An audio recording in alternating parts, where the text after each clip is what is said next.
também não podíamos ficar de fora em relação à questão do vídeo, né, liberado pelo ministro Celso de Mello na íntegra, para atendendo aí uma demanda envolvendo o processo que tem lá o ministro Sérgio Moro como acusador do governo, dando conta de que o presidente Bolsonaro tentou intervir na Polícia Federal. Eu busquei uma linha diferente, eu não estou muito pegando detalhes se o que está lá incrimina ou não o presidente, se favorece ou não ao ministro Sérgio Moro. Até porque o ex-homem forte da República, em termos de honestidade, né, que agora está sendo escorraçado pelos bolsonaristas, já apanhava dos petistas, ele que vai ter que provar junto com o processo que está sendo movido aí contra o presidente, tá? A minha questão é exatamente sobre um detalhe que me chama a atenção quanto ao comportamento do presidente nessa reunião e de alguns ministros, tá? Fazia pouco tempo que o Tait estava no lugar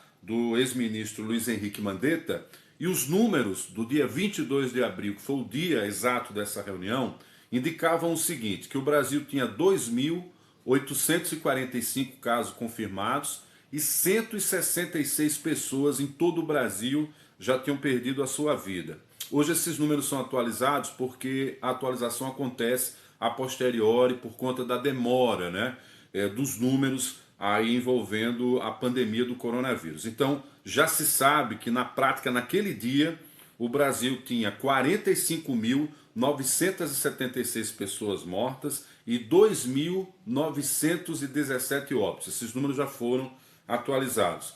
Mas, independente de serem números que cresceram exponencialmente, naquela época você já ter 2.845 casos, uma defesa de isolamento social, distanciamento social, alguns decretos sendo tomados por alguns estados, e principalmente um número de óbitos que apontava para uma crescente, né, um gráfico crescente, isso não foi o principal cerne da discussão daquela reunião. O que predominava era a necessidade do presidente ter acesso a um número ilimitado de informações de bastidores e por isso a divergência e a confusão com o ministro da Justiça, Sérgio Moro. Ora, eu sei que o mandatário do poder precisa saber que país ele está governando. Isso aí eu não tenho dúvida, isso deve ter ocorrido com todos os presidentes da República de um modo geral. Mas há uma preocupação exacerbada contra um sistema de informação, quanto ao funcionamento de um sistema de informação, no tocante à expectativa para a derrubada do poder. Ora, quem está eleito, quem é o presidente, quem tem que dar respostas para essa crise é o presidente e os ministros, e nesse momento o que está em discussão não é necessariamente, ou pelo menos aparentemente, uma disputa de poder que visa derrubá-lo. Passou a ter em outros momentos, claro. Isso é verdade, ninguém vai discutir aqui não.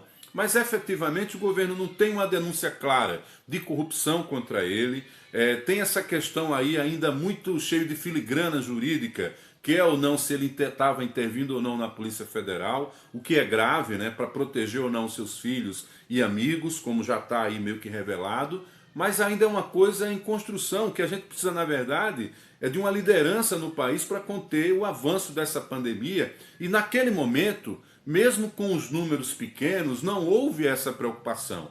E aí é onde eu quero chegar, os números atuais apontam mais de 20 mil mortes. Quer dizer, é muita gente morrendo nesse país, não havia um apoio explícito à questão do isolamento, pelo contrário, o presidente era contra o que estava acontecendo no Rio, contra o que estava acontecendo em São Paulo, e ainda falou mal também lá do prefeito de Manaus, enquanto essas pessoas já estavam enfrentando uma realidade de contágio que eram as maiores do Brasil.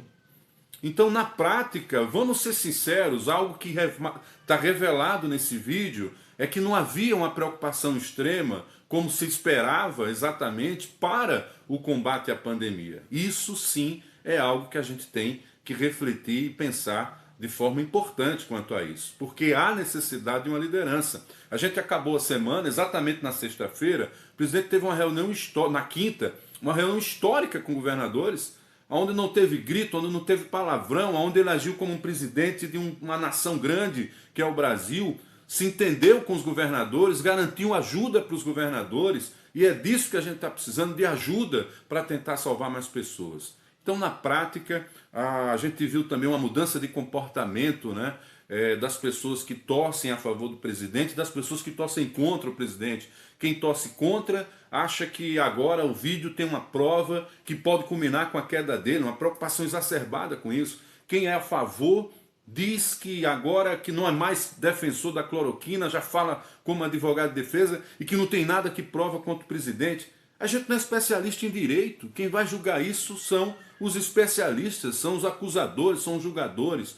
A gente está perdendo tempo numa discussão, volto a repetir, que passa ao largo da principal, que é a defesa de vidas, e principalmente uma pressão do governo para que libere o dinheiro para as micro e pequenas empresas, já que essas de fato estão quebrando no Brasil, independente do comportamento dos estados. Esses também tinham que tomar uma decisão, que foi a decisão que não foi tomada pelo presidente.